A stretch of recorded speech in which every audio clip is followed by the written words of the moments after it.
out a net. And we'll record it, of course. Unfortunately, I don't have a sound system. Oh, that's too bad. Perspective. That's right. So just look at the slides and enjoy. What? Hey, what happened there? Let's cut to the We need Ken Brandt. What? We need Ken Brandt down from Oregon. Thanks a lot, Marty. We love you too. Okay. And Carmel now. uh-oh, the slideshow isn't up there. Well, Another half. why don't we just start with a pledge? Welcome to the wake-up meeting. And the pledge leader is Marty Webb. Did you check that out, Marty? Face the flag, please. Repeat after me. I Pledge allegiance to the flag of the United States of America and to the republic for which it stands, one nation under God, indivisible, with liberty and justice for all. Two. Oh, but yeah. Just a second here. Sorry, got logged out. Got to log in again. And just a second here. Let me get this right.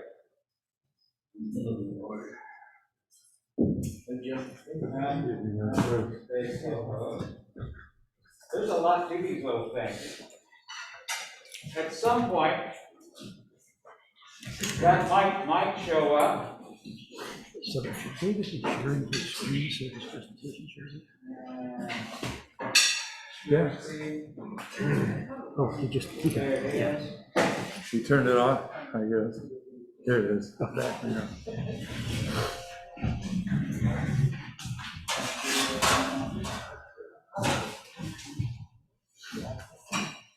You getting tired of standing up? Yeah. Sit down. We gotta sing! What about the song? Sing. I knew there was gonna be something. I didn't know Joe wasn't gonna be here again today. Yeah. There's a bright golden haze on the meadow. The corn is as high as an elephant's eye, and it looks like it's climbing clear up to the sky. Oh, what a beautiful morning! Oh, what a beautiful day! I've got a beautiful feeling. Everything's going my way.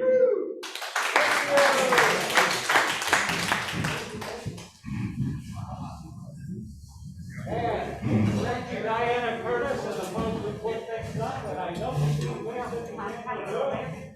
So don't forget to save in the after party and participate. Lori Darling was actually named as greeter, so she's greeter every week. She is, what did you say? I think you said being the greeter is my happy place. That's my happy place. How sweet is that? Whoa, wait. Miss Randall, have you a thought for the day? I do. Can't figure out the sound. When I was in primary school, I learned right from wrong.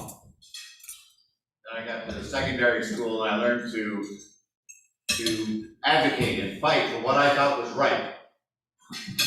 And then I got to college and I learned that it's not just about fighting for what's right, it's using diplomacy to get where you want to go, right? Diplomacy is the art of letting the other person have your way. But as I've gotten older into maturity, what I understand is today, it's compromise that really makes a difference. Compromise is the foundation of citizenship, getting along with one another. Compromise is what democracy is dependent on. So the realization is, you know what? I'm not always right. I need to compromise. Thank you, Nick. And here forward, as we have a Zoom audience, if we can have our speakers come to the podium, that would be helpful. They'll be able to hear you.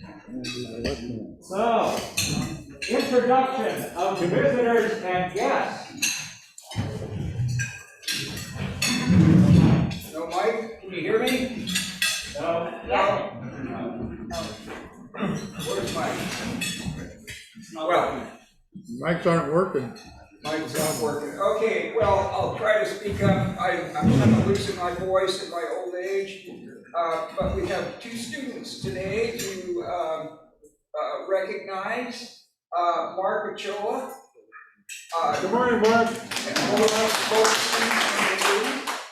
And Monse Rodriguez Perez. Good morning, Monse. And her mother, Irma, right? Did I get you right? Irma? Okay. And Mark's little sister, Sophia, she's 6 years old. Yay, And Tasha is Mark's mother. And I'm Brenda Kimberly from Junior High School.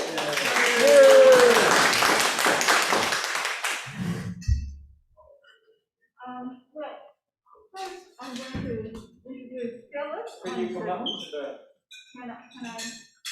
come up by the mic, please? Oh, okay. Good morning, Phyllis. I'm so glad to see you here. Muted. Yeah. And we have Susan Mark-Raymond. Good morning. Good morning. John, and I'm so sorry, I'm working on the last name. Okay, welcome. I'm so glad you're here.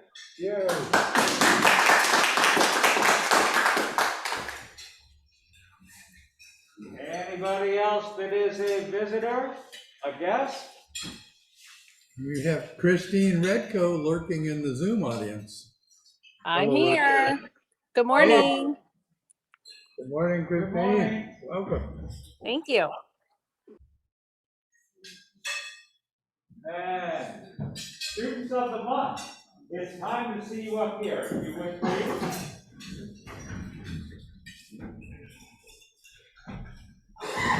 Right over into this area, if you would. Then the people up on Zoom will be able to hear you speak, when you speak. So we don't have a mic? We do not have a mic. We still have a mic. We're not gonna have a mic. We can't make the AV work. What the? So we have two students. I've met and talked with Mark a few weeks ago, and was going to meet with Monse, but we couldn't coordinate with her. And then where's Kimberly? Oh, there she is over there. She went ahead and got COVID, so it was hard to kind of coordinate things. My son got COVID, so I was actually making dough at the restaurant. But anyhow, we got everybody here finally, and we want to, I'm going to introduce Mark. First of all, Mark is, I think you're a senior, correct? And you're interested in kind of commercial art. Like graphic design. Graphics design. Why don't you tell us a little bit about what you're doing, what you like to do, and what you think you're going to do next year? Well, what I want to do is graphic design. It's basically like making like logos and stuff like you see in like small businesses and other like jobs, you know? So I want to do that. I just finished an SRJC class, so I'm gonna get like a certificate for that. And then I'm gonna do the junior college next year maybe, and get another certificate. And then once I get pull my skills some more in graphic design, I'm gonna become a freelance graphic designer, which would be nice. Good on. the school must have a great program for that, because we had a former student of the month, I can't remember who it was, who was also interested in that. And I think it's a wonderful thing, and I think it's going to be an important occupation in the future. So Monse, I didn't get a chance to meet with you before, so tell me, are you a junior or senior? Senior. You're a senior, okay. I think we have to speak up here a little bit. And what do you think you're going to be doing next year, and what do you like to do? I'm going to JC to go into teaching because I like communicating with little kids and Oh, fantastic. That's wonderful. So what grade would you like to teach? probably like high school. Oh, high school. So when you say little kids, well, that sounds wonderful. And so you're going to go to the JC, do you think, and then where after that? Do you have any idea? Not really? Okay. Well, you got time to figure it out. Well, thank you both. I've got some plaques for you for the wonderful things you guys have done. And I'm going to read this as I often do. So this is Student of the Month for your exemplary demonstration of respect, responsibility, and rigor. And this one goes to you. Thank you so much for doing that. And Mark, we've got the same thing for you. Thank you guys for doing such a wonderful job. We also have a little bit of cash. There you go. So let's give these guys a great hand.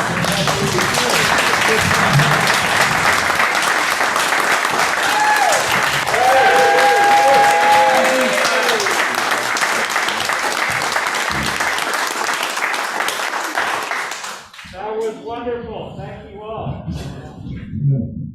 Good luck for Sal. You know your birthday's coming up? Yeah? Are you? Please stand. What fabulous plans do you have for your birthday? It's got a little up in the air at the moment, but probably a dinner out with some friends. Dinner out with friends? Not bad. I'm actually busy packing for my next trip on June 9th, so that'll be the part of the celebration. I'm heading to Italy. You're going to Italy on June 9th? Yep. Are you taking us with us? Yeah, you can miss my luggage. My bike Well, box. if I take my jacket off, I probably can. Well, somebody's gonna think you're a North Korean general. It's my suit of light.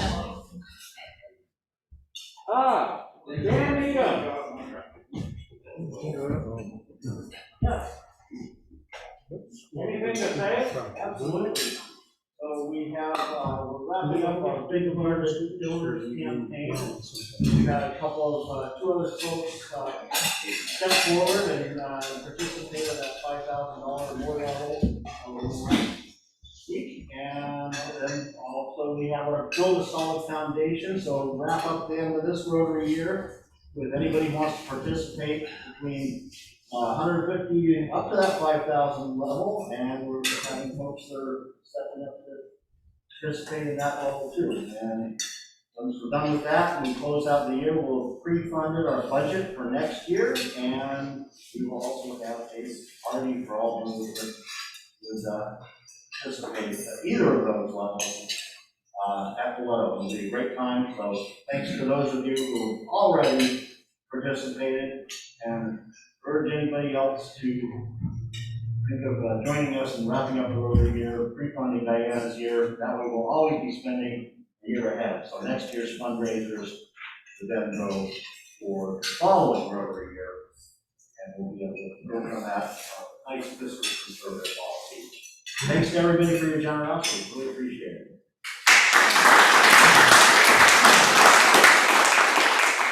Okay, Rotary Blink. This is the big time this week. Have you showed off your stuff to people around you? Did you wear a pin? Did you come in without a pin? Bam, bam. I got a pin right here, buddy. Oh, yeah. Undercover pin. If there are folks that don't have pins and you want pins, guess what? We got pins for you. who would like to be a pinmeister and go around and put this year's theme pin on anybody who doesn't have one and then distribute to the rest? So if you do not have a Rotary pin for this year and you want one, Well, it's so you're on. expensive too. If you have one, but you don't have it in your possession, we've got extra Rotary pins for people, and even Susan Mark Raymond is wearing pins. Oh, and now you got a star one. Yeah, Sweet. I forgot my other one. Oh, she forgot about it. Give her a pin. Jim and I want to share one. You guys want to share a You can save on plastic. pin? So you can move it. They're metal. They're metal. Okay. And they're permanent. And they advertise, right? Early to bed, early to rise, work like hell, and advertise.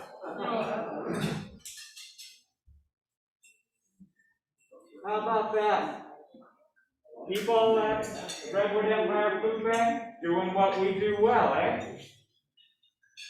Thank you to the folks who went there. And Jim, I see a family photo. I took this offline. You recognize any of those people?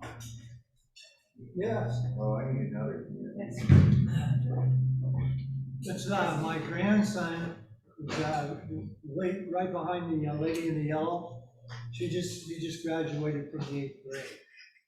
He's going to high school now. Wow. So that was down in Aptos. Holy smoke, he's tall. Yeah, he is. Wow. Cool. Well, congratulations on such a wonderful family. Thank you. And Charlie, can you tell us what's going on there? I didn't know when to talk here because I'm automated. If somebody hands me a mic, I'll talk, but no mic. Just, I'll pretend this is it. So yeah, I entered this image in a call for work for a gallery in Vermont. And to tell you the truth, I had kind of stopped photography for a couple of years during lockdown. It was just nothing but keeping everybody safe was on my mind. But I decided to get back into it, and on a lark, I kind of submitted this image and it was accepted. And it's an unusual gallery. They have 35 images that they put up on the wall once a month. And as long as you're willing to use standard frame and mat sizes, they'll provide them for free, so all I had to do was ship them a print, not a whole framed image. So it was really great. So anyway, it was very nice to get that image recognized on there. But the backstory is, I actually took this quite a while ago, and Christine didn't care for it. So when I did an exhibit with Laguna Photos at Boleto Winery a few years ago, I didn't include this. And then I thought, I like it, so I'm going to send it off. And Christine's a great judge most of the time, but not on this one. So anyway, it was very nice to get that one accepted at that gallery. All right. Thank you, Charlie. Absolutely beautiful. And talk about talent. We have with us today, Phyllis Batchelor. Phyllis is up on the screen over here. Maybe we can spotlight her. And Phyllis wrote a poem that we heard the other night over at Jim and Linda's house. So Jim and Linda had us over to watch the meteorites fall from the sky, and there were 400 per second, but we couldn't see them. They were up there, but just a little lighter than we would see. But it was a fabulous moment, and you read this poem to us. I was so excited by it, I thought, let's share it. And you're such a star party person. Even her pin, I've got one of your pins on, was shooting stars in the year you were president. So, Phyllis, would you please read your poem? Sure. It's called Meteor Showers. Usually the star's music is staccato, pizzicato, harpsichord plink, the clatter of dippers, cross-tinned twin daggers, cracked crab, rock salt. Tonight, harp strings vibrate vibrant, sizzle foam froth, fizz shiver before dissipating.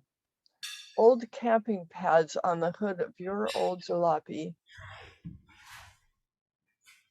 Middle-aged marriage parked on Burnside Road.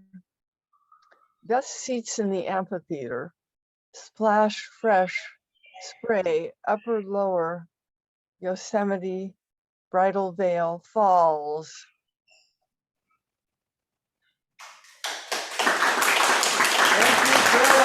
Thank you very much. That was wonderful. It's so beautiful. Don't you love it? Yeah. Thank you. Thank you. Bye-bye. And PJ, you're back out of the woods. Slightly. I've got a 2-week window, and then we're hitting the road for a couple of months, heading north. What's with this guy? I will be dipping my toes in the Beaufort Sea in Tuktoyaktuk up in the Arctic Ocean, and I will certainly toast my Rotarian comrades and comradettes. Fabulous. Well, welcome back for this little bit of time. Glad to see your face. Good to be seen. Let you know that I'm still around. Yeah, There you are. that's quite a rig. Yeah, we're having an open rig house on the 11th and 12th. Drop by anytime and check it out. Cool. All right, wonder how many Rotarians you can get into that thing. It's not a phone booth, David. Okay. There's not a Volkswagen either. Man, that's true. So, who's got gratitude in this room? Anybody feeling just fabulous? Feeling good? There's Dan. I was waiting for the mic. It's over here.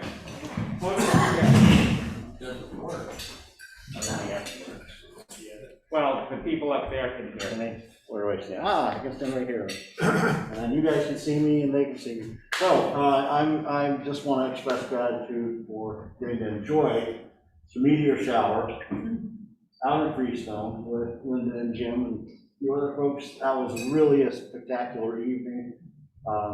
Saw a few shooting stars, but there was a new moon, so lots of starlight. It was just beautiful, and to hear Jim and Linda's expertise on the heavenly objects was fantastic, always educational, and so I will make a donation to our club foundation. Thank you. Gary. Yeah, you still there, Phil? I think she was She left. Okay, well, wherever you are, folks. Anyway, I'm just very thankful that Phyllis was able to join us to read about the meteor showers. I just want to explain, about 20 years ago, there was a meteor storm or something, and we went up on Burnside Road and sat on the hood of my car. And that inspired that poem. It was a memorable evening, and I'm so grateful that she was able to join us and share that poem, and for you for including it at your party. Thank you.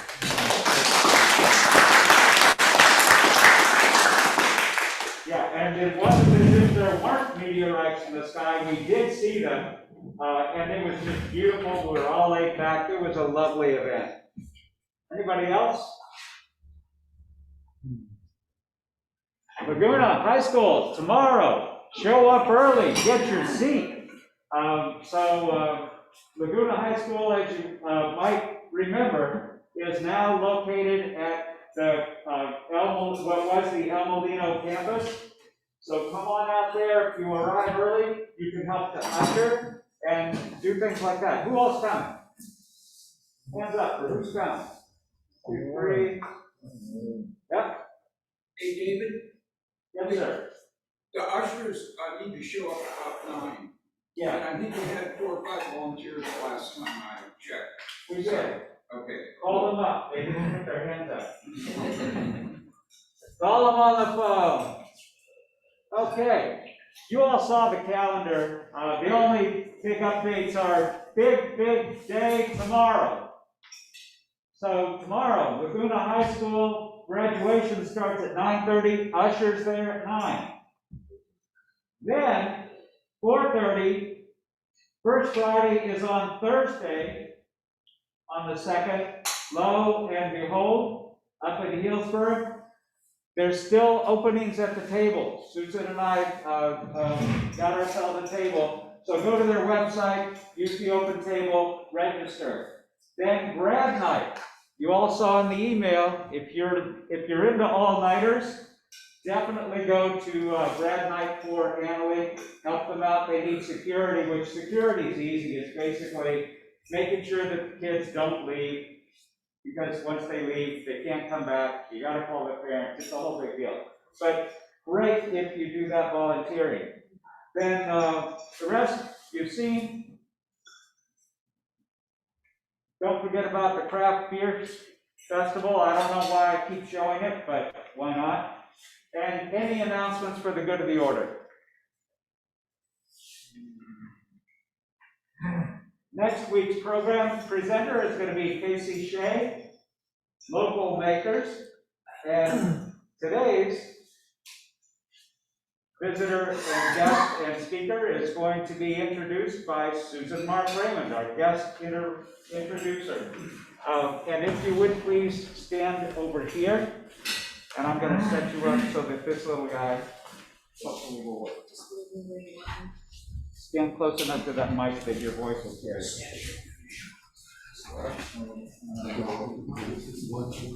Morning, everybody. You can hear me okay? Yeah. Okay. You might be wondering why I'm here to introduce the speaker today. So just a little tidbit that John Nampton was my boss for 17 years. Oh. And every day was a pleasure.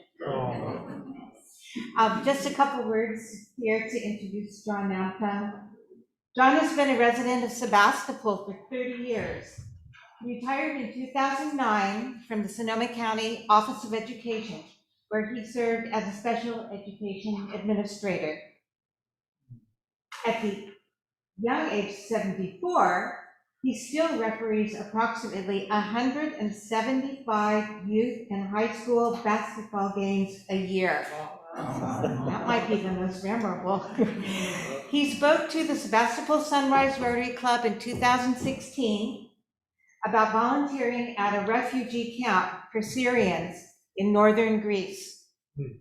He recently returned from volunteering in Poland and Ukraine to transport Ukrainian refugees from the border to cities in Poland, and also delivered shipments of food to shelters in Ukraine. And here's John.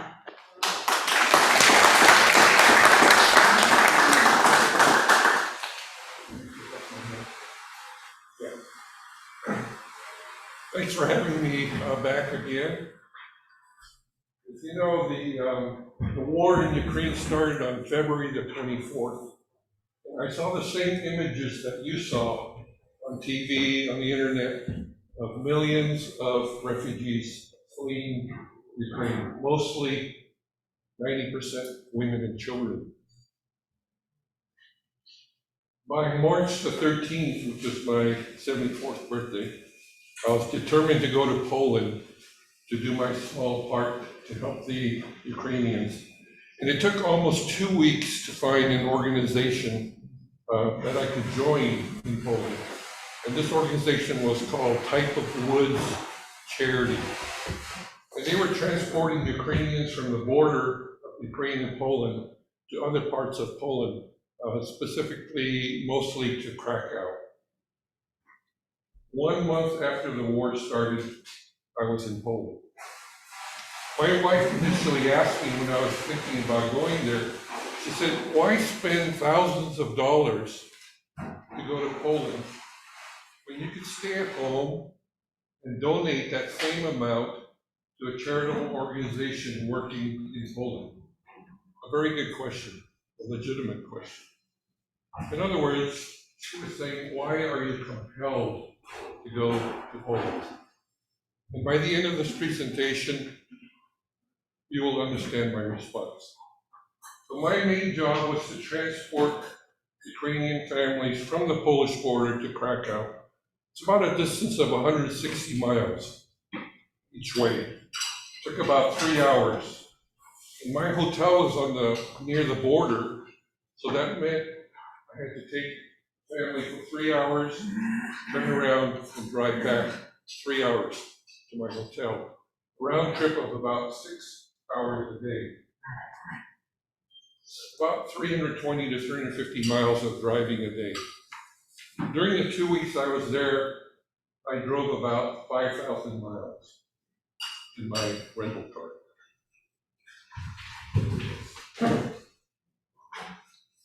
So Medica is the name of the border crossing, one of the border crossings into Poland. And here's some video clips of what it was like right there on the border, so you can get a sense of what the refugees saw as they crossed the border from Ukraine to Poland. As soon as the Ukrainians crossed the border into Poland, here in Medica, they're met by an army of volunteers from all over the world, offering all kinds of services and goods. It's like a temporary city that's been constructed. This is the main street that baby formula, food by the world, central kitchen, pampers, really can sit and eat. Clothes. Here, delicious Indian food that I just had. But all the foods available for the volunteers too. And this just goes on for probably 200 yards.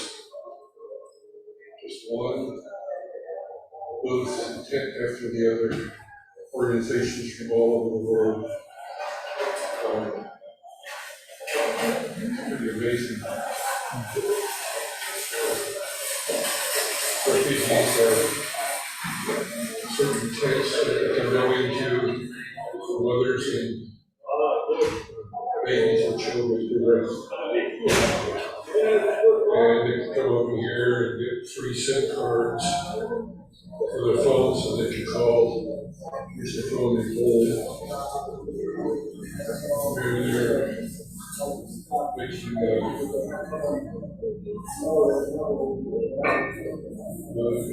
kind of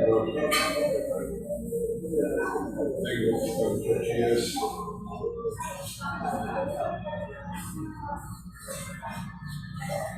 Just kind of get a sense of what's available for them as they start on this journey. And around the curve here, you can see it still goes on. The very end of this path is get a sense of what it was like. When the war started, within a few days, these organizations just sprung up, came here and set up their tents and so on. This next clip, pay particular attention to the children as they're crossing the border.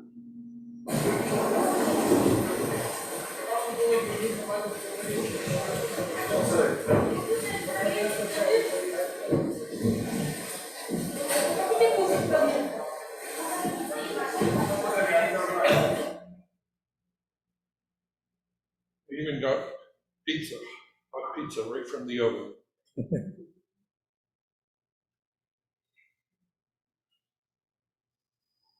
So I met 2 Canadian volunteers from Type of Wood Charities who had bought 26 new suitcases and backpacks and filled their van with them. They asked for help distributing these suitcases to families who were traveling with all their possessions just in plastic bags. And here I am helping them out on this day. Here's a little clip of distributing some of the suitcases right at that border gate. We're standing here right at the border gate, and here are the suitcases that we have ready to distribute at the community. And over here is a walkway that can go to the next of That's fine. Perfect. Remember? Thank you. Thank you. Okay. That smile on my face.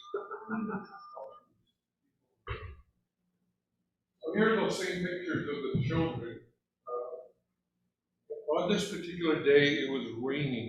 It's probably 43 degrees, very windy. So the wind chill factor was probably the low or mid-30s. I was totally wet. It had been raining. My waterproof jacket wasn't waterproof anymore. This is a chill to the bones. One of those days that it was just terrible to be out. But we asked the woman how long she had been standing at the border to get into Poland. She said 6 hours.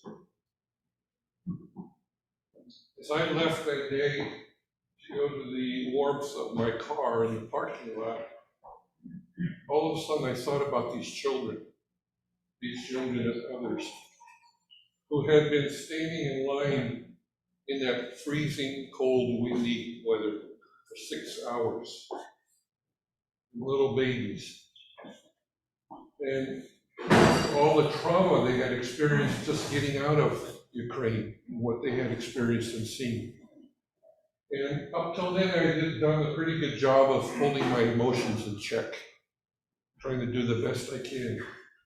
But finally, the dam just burst, and the tears came gushing out as I thought about these children whose childhoods had been taken away by the war, never to be recovered.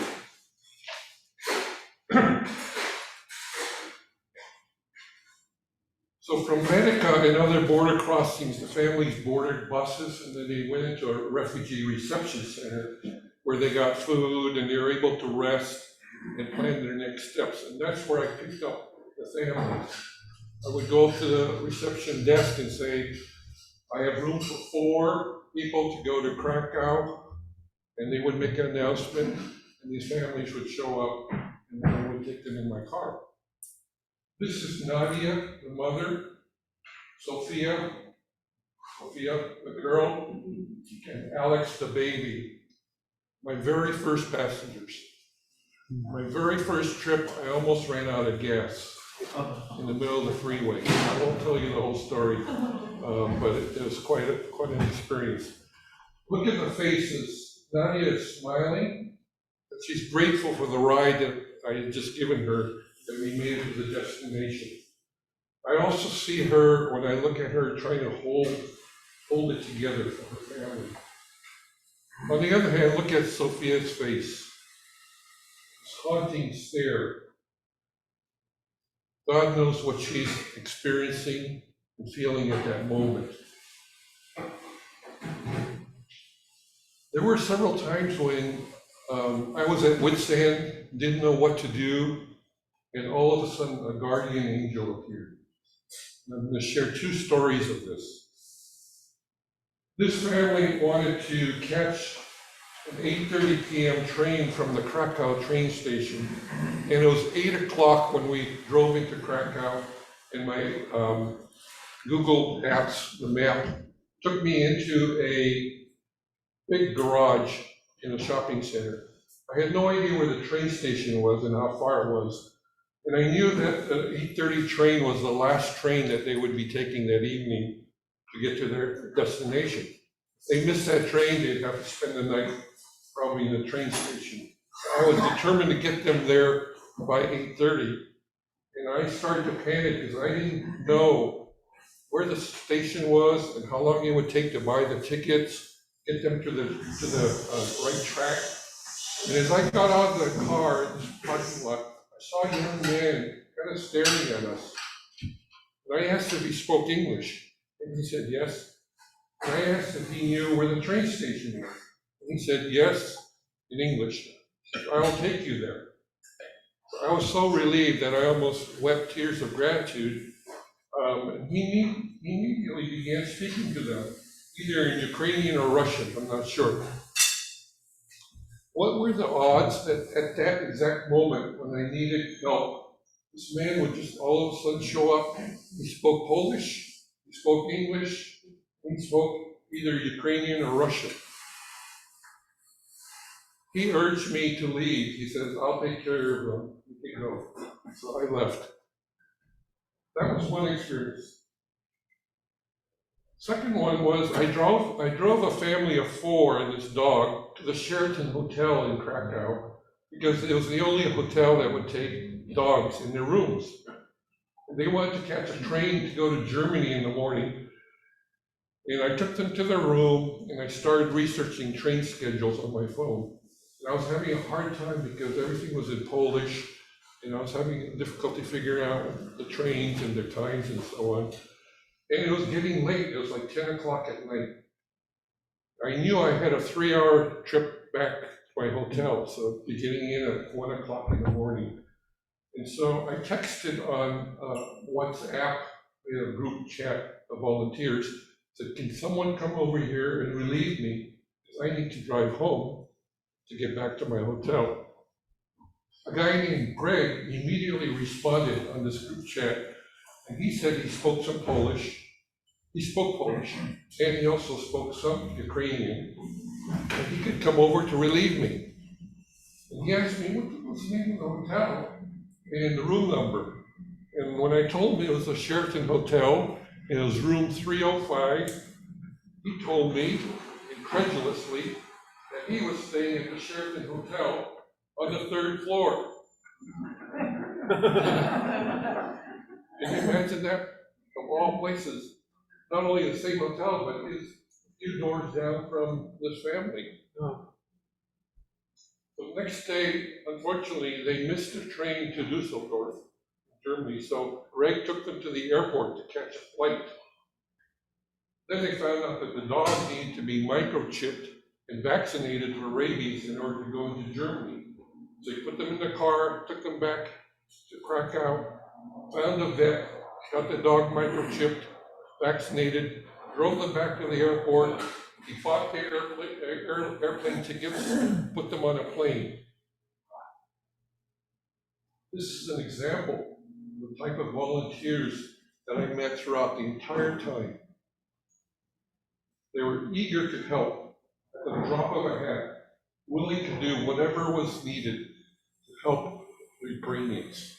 And I'm not exaggerating. Every volunteer I met had that same attitude. This is Margarita, David, and Alexandria.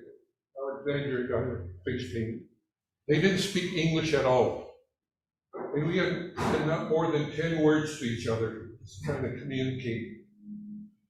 And when we got to our destination and proceeded to say our goodbyes, Alexandria suddenly gave me this big, full hug. Not just this tiny hug, she just was just hugging me. David, who was a little bit shyer, also hugged me tightly. These are my favorite photos from my trip.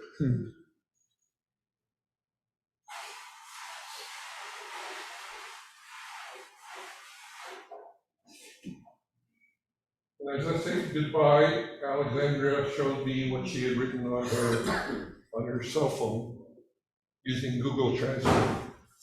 Probably can't see it from there. She said, "You helped us a lot, thanks." We will soon celebrate the victory of Ukraine and remember you. Remember the question I asked at the beginning of the presentation. Why spend thousands of dollars to go to Poland when I could stay at home and donate that same amount to an organization? Because you can't get hugs when you send a check or donate online. I don't say that lightly or humorously. It's true, but I want to make a human connection with the mothers and children at the moment that they were most vulnerable and in need of help. There's a powerful, powerful connection made during that moment that has the potential to change lives forever. Every time I drop the family off, they immediately give me a hug. They were just so shocked when they heard that I came from California, all the way from California, to give them a ride. That moment is a powerful one. I wanted the children, especially, to someday remember that an old Asian man from a city 6,000 miles away suddenly appeared and gave them a ride. It may become a fuzzy memory as they get older, but I hope that it will influence them to become kind, compassionate, and help others in need. If that happens, even one of these children, the money that I spent on that trip will be well worth it.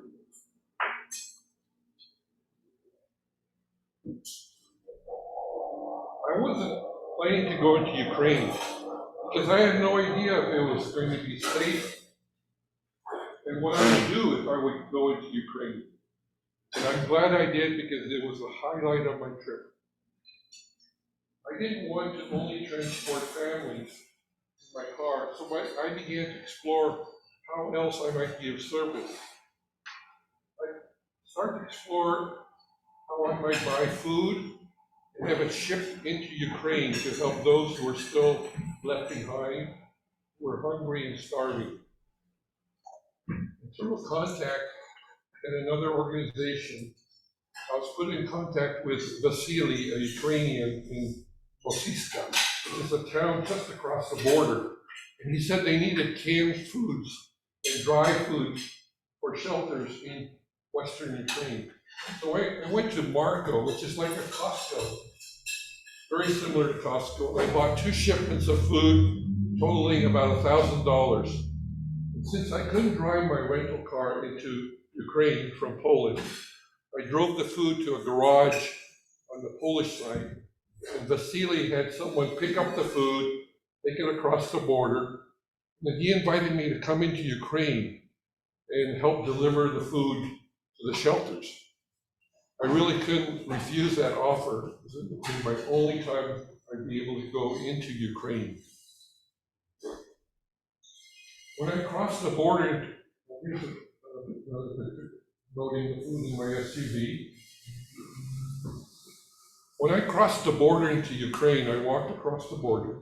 Even though everything looked the same as in Poland, there was a different feeling to everything. I instantly became aware that I was in a country at war. You see the soldiers in the streets, in the sandbags at the intersections. As my hosts, Alex and Natalia, took me to lunch and we came out of the restaurant, I experienced one of the most heart-wrenching moments of my trip. We heard church bells ringing, and people quietly standing on the sidewalks.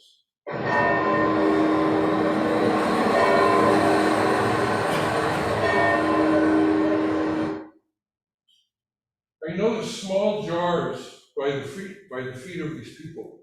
And I asked Natalia what was going on. She said that one of the town's young men had been killed in battle. His body was being transported that day to the church for a burial ceremony. The small jars were candles, and she was crying as she was telling me this. In a few moments, we heard a siren and saw a van and some vehicles approach. Everyone knelt on the ground immediately in silence, including me.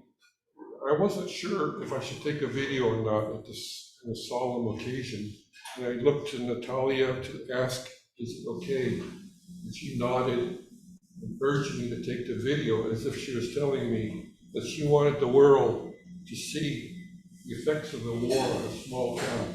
By the way, this small town's population is 9,000, about the same as Sebastopol.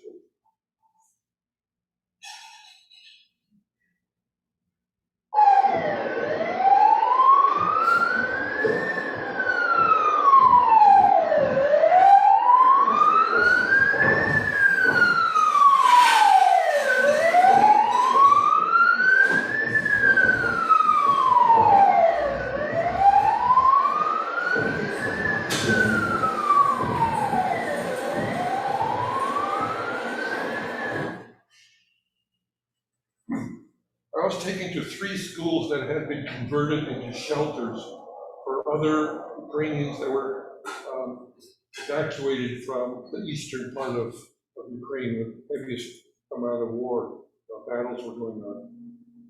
The teachers were sent home, and they were put on online learning. And the staff at the school were assigned to help out at the shelters. This is one of the shelters, a school that was converted to a shelter. This is a shelter.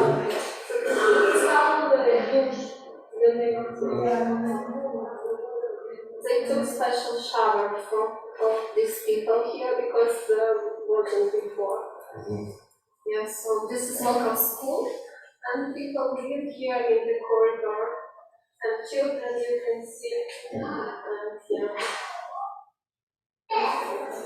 So these are like little areas where each class hangs up their coats, and they converted them into living spaces.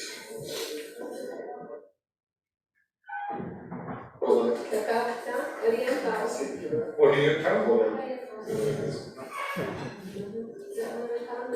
допомагають фінансово, всім, чим можуть. І він взагалі тут приїхав волонтер. She's telling them they came from the United States to help in the shelter. I asked Vasily, what can I bring in addition to the canned goods and so on, what the children would like, and he said candy, of course, and breakfast sausages. So I bought lots of candy and breakfast sausages, and I was able to distribute the candy to the children.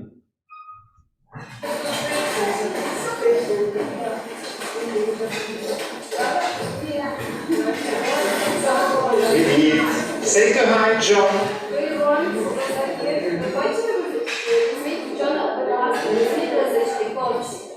Це Джон з Америки привіз, він допомагає. He's American. Скажіть дякую. Thank you.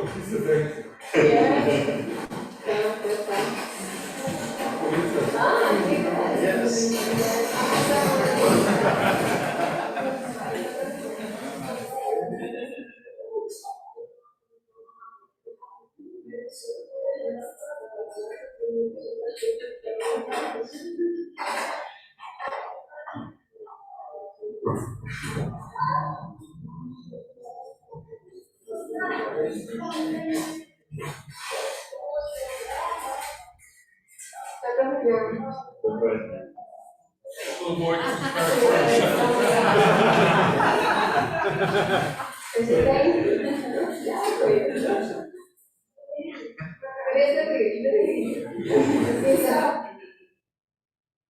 One of the most rewarding things was, remember I bought that food at that store? They packed it into the boxes, and then I was able to deliver it. They opened it right there. So the canned goods that I had just bought in Poland, I'm now distributing to the people in the shelter. Very rarely when we donate money and so on, do we ever see what happens to that money or that food. So I was really lucky to actually see the dollars of people that had donated the money, I could tell them, yes, your dollars, 100% of what you donated went to the children, went to the people living in the shelters. And it's very rare to be able to do that or say that. So here they're opening the boxes. All the children are very curious, of course, wanting to know what's in here.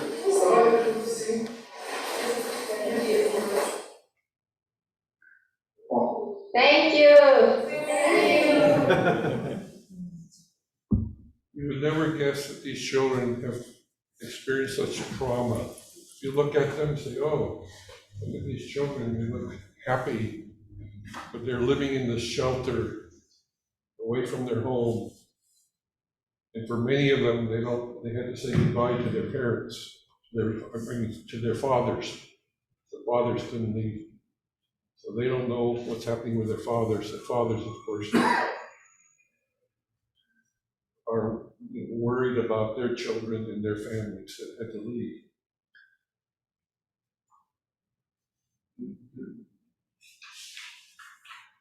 I wrote the following in my blog after I came home. As I write this with tears in my eyes, I think of all the innocent Ukrainians massacred in Bucha and other cities, those killed and injured in a train station as they were desperately trying to flee, those killed and injured while sheltering in a movie theater, those taken and forced to relocate to Russian towns far from home, those people starving and frightened in basements and shelters, those women and children who have been raped by Russian soldiers. I think of the millions of Ukrainians whose lives have been uprooted and changed forever, and I think of the millions of children whose childhoods have been taken away from them. My hope is that in presentations like this, those of you who can't go overseas to volunteer, you can vicariously experience what I went through and translate those feelings into action to help suffering people in our own communities. The last couple of minutes that I have, and you're getting a handout here from David, some of you may be thinking, well, what can I do here in Sebastopol in West County? And since I've come home, I've decided to sponsor a Ukrainian family to come to Sonoma County. That family is one that I transported, the one with the dog at the Sheraton Hotel. They are going to be coming here to the West County. I've been approved as a sponsor, they've been approved, and they've received their authorization to travel to the United States for up to 2 years, just up to 2 years. However, they won't be able to arrive here until we can guarantee a sufficient amount of funding so we can support them for the first few months until they can get a job and become self-sufficient. So I'm here today just to share that with you. The handout you're receiving tells you a little bit about the family and what we're trying to do. On the second page, you've included ways that you can donate to help support this family. I'm making an urgent plea to you because they could come here tomorrow if we had the funds and the support available for them. But we're not going to have them come until we can guarantee that they're going to have adequate a life here. So I want to urge you to think about the generosity of Americans. We've always been a generous people, especially for those in need. So my experiences in Poland and Ukraine are now being translated to here in Sonoma County. And I ask you for your support and for your interest in helping make this a reality and give this family a new life in this country. Thank you very much.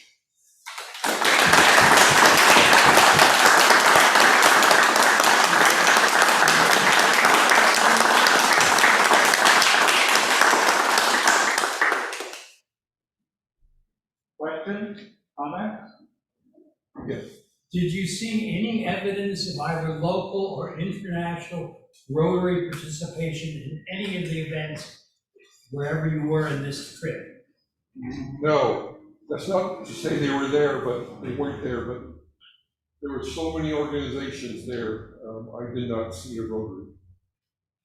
And I can comment that most of the work that Rotary's doing is through the clubs that are local. You local in Poland and Ukraine? I just, a couple of comments. One is thank you for your generosity. And while it's just amazing to think how many people are affected in those countries and in the countries that are hosting, that you can't save everybody, but you make things better and breathing a little easier for a few. That's certainly something big. You're looking for housing? We're looking for affordable housing for 2 adults, 2 children, and a small dog. It's the worst place to come to for affordable housing. But I'm sure we can make it work for this family. So 2 bedrooms or better. Yeah. Gotta have a cute little dog. So if somebody knows of somebody who's got a space, they're gonna be here, their visa is for 2 years? Up to 2 years. Yeah, as needed. Well, that's certainly something substantial, John. Thank you so much. Yeah, my email and phone number is on the bottom of the first page there. If you have anyone contact me. And if you did not get one of those pages, you can pick them up on that little flyer caddy on the way out. John, we're very grateful for the work you've done all through your life, but again, now. And grateful that you came to share with us.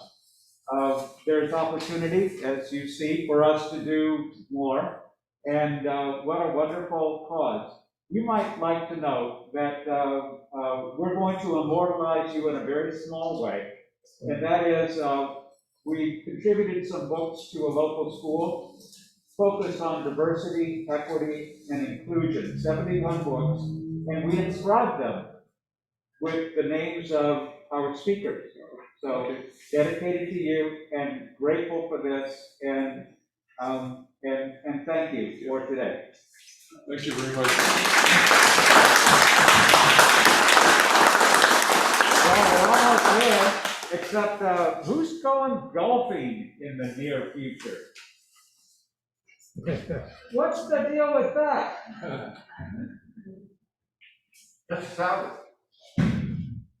So it's a tournament to raise money for the youth exchange program. Yeah, and you're gonna travel up to, what is it, Eureka, Arcata? Arcata? Yeah, go golfing. Yep. Raise some funds for exchange students, make that a little more affordable. What a nice thing. Thank you for doing that. So hopefully we'll get some photographs of you guys in your duffer clothes. Oh, yeah. And I think it's gonna be duffer clothes and ponchos, right? Yep. Yeah, Everything I could be know. raining. Well, we're past time, but a joke, please. So, a father told his 3 sons when he sent them to the university, "I feel it is my duty to provide you with the best possible education, and you don't owe me anything for that. However, I want you to appreciate it, and as a token, please put $1,000 in my coffin when I die." And so it happened. The sons became a doctor, a lawyer, and a financial planner, each successful financially. When they saw their father in the coffin one day, they remembered his wish. First, it was the doctor who put 10 $100 bills into the coffin of the deceased. Then came the financial planner who also put in his $1,000. Finally, it was the heartbroken lawyer's turn. He dipped into his pocket, took out his checkbook, wrote a check for $3,000, put it in his father's coffin, and took the $2,000 change. Well, thank you very much to the exchange, the students from Laguna and for that program. And thanks for folks who wore their blank. Stay for a little while. Help us clean up and show off your lights. Every single pin has got a memory, doesn't it? Yeah. So anyway, glad to be amongst you. Glad to be a part of this. And I think I've only got 3 meetings after this, and then I'm gonna sit out there with you. I'm so looking forward to that. So thank you for being here. Help us clean up. Don't miss the after party. And see you next week. Oh! Trails to you until we meet again. Happy trails to you. Keep smiling like the best. Happy trails to you.